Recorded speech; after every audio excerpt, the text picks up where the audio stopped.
ಎಲ್ಲರಿಗೂ ನಮಸ್ತೆ. Day by day Kannada ಚಾನಲ್ಗೆ ಸ್ವಾಗತ. ಪ್ರತಿ 3 ವರ್ಷಗಳಿಗೊಮ್ಮೆ ಅಧಿಕ ಮಾಸವು ಬರುತ್ತದೆ. ಮೇ 17ನೇ ತಾರೀಕಿನಿಂದ ಅಧಿಕ ಮಾಸವು ಪ್ರಾರಂಭವಾಗಿದೆ. ಜೂನ್ 15ನೇ ತಾರೀಕಿಗೆ ಅಧಿಕ ಮಾಸವು ಮುಕ್ತಾಯವಾಗುತ್ತದೆ. ಈ ಬಾರಿ ಅಧಿಕ ಮಾಸವು ಜ್ಯೇಷ್ಠ ಮಾಸದಲ್ಲಿ ಬಂದಿರುವುದರಿಂದ ಈ ಅಧಿಕ ಮಾಸವನ್ನ ಅಧಿಕ ಜ್ಯೇಷ್ಠ ಮಾಸ ಎಂದು ಕರೆಯಲಾಗುತ್ತದೆ. ಪ್ರತಿ ಅಧಿಕ ಮಾಸದಂತೆ ಈ ಬಾರಿ ಬಂದಿರುವಂತಹ ಅಧಿಕ ಮಾಸವು ಕೂಡ ತುಂಬಾನೇ ಆಧ್ಯಾತ್ಮಿಕ ಮಹತ್ವವನ್ನು ಹೊಂದಿದೆ. ಧಾರ್ಮಿಕ ಗ್ರಂಥಗಳ ಪ್ರಕಾರ ಅಧಿಕ ಮಾಸವು ಭಗವಾನ್ ವಿಷ್ಣುವಿಗೆ ಅತ್ಯಂತ ಪ್ರಿಯವಾದ ಮಾಸವಾಗಿದೆ. ಆದ್ದರಿಂದ ಈ ಅಧಿಕ ಮಾಸವನ್ನು ಪುರುಷೋತ್ತಮ ಮಾಸವೆಂದು ಕರೆಯಲಾಗುತ್ತದೆ.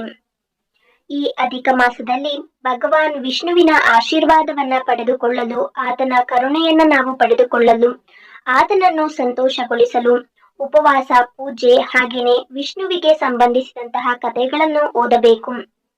ಅಧಿಕ ಮಾಸದಲ್ಲಿ ಯಾವುದೇ ಶುಭ ಕಾರ್ಯಗಳನ್ನ ಮಾಡಬಾರದು. ಈ ಮಾಸದಲ್ಲಿ ದೇವರ ಆರಾಧನೆ, ದೇವರ ವ್ರತಗಳನ್ನ ಕೈಗೊಳ್ಳಬಹುದು. ಅಧಿಕ ಮಾಸದಲ್ಲಿ ಪ್ರತಿಯೊಬ್ಬ ಮಹಿಳೆಯೂ ಕೂಡ ಬ್ರಹ್ಮ ಮುಹೂರ್ತದಲ್ಲಿ ಎದ್ದು ನದಿಯಲ್ಲಿ, ಪವಿತ್ರ ನದಿಯಲ್ಲಿ ಸ್ನಾನವನ್ನ ಮಾಡಬೇಕು. ನದಿ ಮನೆ ಹತ್ತಿರ ಇಲ್ಲದಿದ್ದರೆ ಸ್ನಾನ ಮಾಡುವಂತಹ ನೀರಿಗೆ ಗಂಗಾಜಲವನ್ನ ಬೆರೆಸಿ ಕೂಡ ಸ್ನಾನವನ್ನ ಮಾಡಬಹುದು. ಸ್ನಾನದ ನಂತರ ಶುದ್ಧವಾದ ಮಡಿಬಟ್ಟೆಯನ್ನು ಧರಿಸಿ ಗಾಯತ್ರಿ ಮಂತ್ರವನ್ನ ಕ್ರಮಬದ್ಧವಾಗಿ ಪಠಿಸಬೇಕು. ಈ ಅಧಿಕ ಮಾಸದಲ್ಲಿ ಮಹಿಳೆಯರು ನದಿಯಲ್ಲಿ ಸ್ನಾನವನ್ನ ಮಾಡಿ ಬ್ರಾಹ್ಮಿ ಮುಹೂರ್ತದಲ್ಲಿ ಗಾಯತ್ರಿ ಮಂತ್ರವನ್ನ ಪಠಿಸುವುದರಿಂದ ಆಕೆಯ ಪತಿಯ ಆಯುಷು ಮತ್ತು ಉತ್ತಮ ಆರೋಗ್ಯವನ್ನು ಆಕೆಯ ಪತಿ ಹೊಂದುತ್ತಾನೆ ಅನ್ನುವ ನಂಬಿಕೆ ಇದೆ.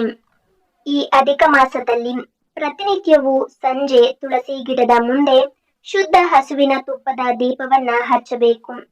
ನಂತರ ಓಂ ವಾಸುದೇವಾಯ ನಮಃ ಮಂತ್ರವನ್ನ 11 ಬಾರಿ ಅಥವಾ 21 ಬಾರಿ ಪ್ರತಿನಿತ್ಯವೂ ಕೂಡ ಪಠಣೆಯನ್ನ ಮಾಡಬೇಕು. ನಂತರ ತುಳಸಿ ಗಿಡಕ್ಕೆ ಪ್ರದಕ್ಷಿಣೆಯನ್ನ ಹಾಕಬೇಕು. ಈ ರೀತಿಯಾಗಿ ನಾವು ಅಧಿಕ ಮಾಸದಲ್ಲಿ ದಿನನಿತ್ಯವೂ ಮಾಡುವುದರಿಂದ ಮನೆಯಲ್ಲಿ ಶಾಂತಿಯ ನೆಲೆಯಾಗುತ್ತದೆ. ಯಾವುದೇ ರೀತಿಯ ಒಂದು ಹಣಕಾಸಿನ ಬಿಕ್ಕಟ್ಟು, ಆರ್ಥಿಕ ಬಿಕ್ಕಟ್ಟು, ಕಷ್ಟಗಳ ಬಿಕ್ಕಟ್ಟು ಅನ್ನೋದು ಮನೆಯಲ್ಲಿ ಉಂಟಾಗುವುದಿಲ್ಲ. ಉದ್ಯೋಗದಲ್ಲಿ ಸಮಸ್ಯೆಗಳು ಹೆಚ್ಚಾಗುತ್ತಾ ಇದ್ದರೆ, ಉದ್ಯೋಗದಲ್ಲಿ ಅಭಿವೃದ್ಧಿ ಆಗುತ್ತಾ ಇಲ್ಲ ಅಂದರೆ, ತೊಂದರೆಯನ್ನ ಎದುರಿಸುತ್ತಾ ಇದ್ದರೆ, ಈ ಅಧಿಕ ಮಾಸದಲ್ಲಿ ನಿಮ್ಮ ಮನೆಗೆ 7 ಜನ ಕನ್ಯೆಯರನ್ನ ಕರೆದು ಅವರಿಗೆ ಭೋಜನವನ್ನ ನೀಡಿ, ಕನ್ಯೆಯರಿಗೆ ನೀಡುವ ಆಹಾರದಲ್ಲಿ ತಪ್ಪದೆ ಸಿಹಿ ಪಾಯಸವನ್ನ ಬಳಸಲೇಬೇಕು. ಇದರಿಂದ ಉದ್ಯೋಗಕ್ಕೆ ಸಂಬಂಧಿಸಿದಂತಹ ಸಮಸ್ಯೆಗಳು ದೂರವಾಗುವವು. ಅಧಿಕ ಮಾಸದಲ್ಲಿ ಪ್ರತಿನಿತ್ಯವೂ ಕೂಡ ವ್ರತ ಮತ್ತು ಪೂಜೆಗಳನ್ನ ಮಾಡಬೇಕು. ಪ್ರತಿನಿತ್ಯವೂ ಕೂಡ ತುಳಸಿ ಪೂಜೆ ಹಾಗೇನೆ ಭಗವಾನ್ ವಿಷ್ಣುವಿನ ಆರಾಧನೆಯನ್ನ ಮನೆಯಲ್ಲಿ ಮಾಡಬೇಕು. ನಿತ್ಯವೂ ನೈವೇದ್ಯವನ್ನ ಅರ್ಪಿಸಿ ತುಪ್ಪದ ದೀಪಗಳನ್ನ ಬೆಳಗಬೇಕು. ಹಾಗೇನೆ ಮರೆಯದೆ ರಂಗೋಲಿಯನ್ನ ಅಧಿಕ ಮಾಸದಲ್ಲಿ ಹಾಕುವಂತ ರಂಗೋಲಿಯನ್ನ ಹಾಕಬೇಕು. ವಿಶೇಷವಾಗಿ 33 ಸಂಖ್ಯೆಯಲ್ಲಿ ಶಂಕು ಮತ್ತು ಚಕ್ರದ ರಂಗೋಲಿಯನ್ನ ಈ ಅಧಿಕ ಮಾಸದಲ್ಲಿ ಹಾಕಲಾಗುತ್ತದೆ. ಶಂಕು ಚಕ್ರದ ರಂಗೋಲಿಯನ್ನ 33 ಸಂಖ್ಯೆಯಲ್ಲಿ ಬರೆದು ನೈವೇದ್ಯವನ್ನ ಅರ್ಪಿಸಿ ತುಪ್ಪದ ದೀಪಗಳನ್ನ ಹಚ್ಚಿ ಲಕ್ಷ್ಮೀ ಸಮೇತವಾಗಿ ಶ್ರೀಮನ್ನಾರಾಯಣನ ಆರಾಧನೆಯನ್ನು, ವೆಂಕಟೇಶ್ವರ ಸ್ವಾಮಿಯ ಆರಾಧನೆಯನ್ನು ಅಥವಾ ಭಗವಾನ್ ವಿಷ್ಣುವಿನ ಆರಾಧನೆಯನ್ನ ಮಾಡಬೇಕು. ಹಾಗೇನೆ ನಿತ್ಯವೂ ಕೂಡ ತುಳಸಿ ಪೂಜೆಯನ್ನ ಮಾಡಬೇಕು. ಅಧಿಕ ಮಾಸದಲ್ಲಿ ದಾನವನ್ನು ಕೂಡ ಮಾಡಬೇಕು. ಅಧಿಕ ಮಾಸದಲ್ಲಿ ದಾನವನ್ನ ಮಾಡುವುದರಿಂದ ಅಧಿಕ ಪುಣ್ಯ ಅನ್ನೋದು ಪ್ರಾಪ್ತಿಯಾಗುತ್ತದೆ. ಹಲವಾರು ವಸ್ತುಗಳನ್ನ ಅಧಿಕ ಮಾಸದಲ್ಲಿ ದಾನವಾಗಿ ನೀಡಬಹುದು. 33 ಸಂಖ್ಯೆಯಲ್ಲಿ ದಾನವನ್ನ ನೀಡುವುದು ಅಧಿಕ ಮಾಸದ ಒಂದು ವಿಶೇಷತೆಯಾಗಿದೆ. ಈ 33 ಸಂಖ್ಯೆಯಲ್ಲಿ ದಾನವನ್ನ ನೀಡುವುದು 33 ಕೋಟಿ ದೇವತೆಗಳನ್ನ ಪ್ರತಿನಿಧಿಸುತ್ತದೆ. ಹಾಗಾಗಿ 33 ಸಂಖ್ಯೆಯಲ್ಲಿ ದಾನವನ್ನ ನೀಡಬೇಕು. ಒಬ್ಬರಿಗೆ 33 ಸಂಖ್ಯೆಯಲ್ಲಿ ದಾನವನ್ನ ನೀಡಬಹುದು ಅಥವಾ 33 ಜನರಿಗೂ ಕೂಡ 33 ಸಂಖ್ಯೆಯಲ್ಲಿ ದಾನವನ್ನ ನೀಡಬಹುದು. ನಿಮ್ಮ ಅನುಕೂಲಕ್ಕೆ ಹೇಗೆ ಆಗುತ್ತೋ ಆ ರೀತಿಯಾಗಿ ದಾನವನ್ನ ನೀಡಿ. ಈ ಅಧಿಕ ಮಾಸದಲ್ಲಿ ಯಾವೆಲ್ಲ ವಸ್ತುಗಳನ್ನ ದಾನವಾಗಿ ನೀಡಬಹುದು ಅನ್ನುವುದನ್ನ ತಿಳಿದುಕೊಳ್ಳೋಣ. ಮೊದಲಿಗೆ ಅಧಿಕ ಮಾಸದಲ್ಲಿ ಮುಖ್ಯವಾಗಿ ದಾನವನ್ನ ಕೊಡುವಂತ ವಸ್ತು ಎಂದರೆ ಅಪೂಪ ದಾನ, ಅತಿರಸ ಎಂದು ಕರೆಯಲಾಗುತ್ತದೆ. ಇದನ್ನ 33 ಸಂಖ್ಯೆಯಲ್ಲಿ ಒಂದು ಕಂಚಿನ ತಟ್ಟೆಯಲ್ಲಿ ಇಟ್ಟು ದಾನವಾಗಿ ಕೊಡಬೇಕು.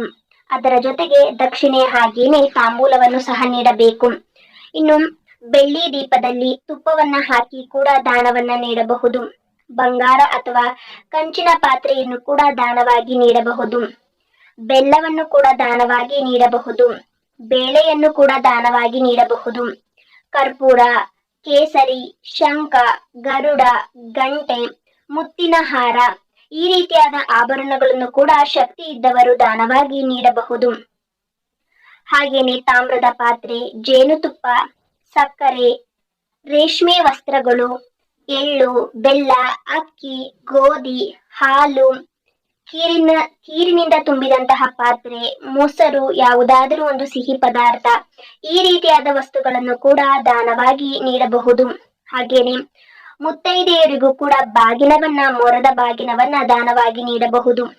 ಹಾಗೇನೆ ಒಣ ಹಣ್ಣುಗಳನ್ನು ಕೂಡ ದಾನವಾಗಿ ಕೊಡಬಹುದು. ಹಾಗೇನೆ ದೀಪದಾನ ಮಾಡುವುದು ಅಧಿಕ ಮಾಸದಲ್ಲಿ ತುಂಬಾನೇ ಮಹತ್ವವಾದದ್ದು. ಹಚ್ಚಿರುವಂತಹ ಜೋಡಿ ದೀಪಗಳನ್ನ ದಾನವಾಗಿ ನೀಡಬಹುದು. ವಸ್ತ್ರವನ್ನ ದಾನವಾಗಿ ನೀಡಬಹುದು. ಹಾಗೇನೆ ಮಂಗಳಕರ ದ್ರವ್ಯಗಳನ್ನು ಕೂಡ ದಾನವಾಗಿ ನೀಡಬಹುದು. ಹಾಗೆ ತುಪ್ಪದ ಬತ್ತಿಗಳು, ಹೂಬತ್ತಿ, ಗೆಜ್ಜೆ ಬತ್ತಿಗಳನ್ನು ಕೂಡ ದಾನವಾಗಿ ನೀಡಬಹುದು.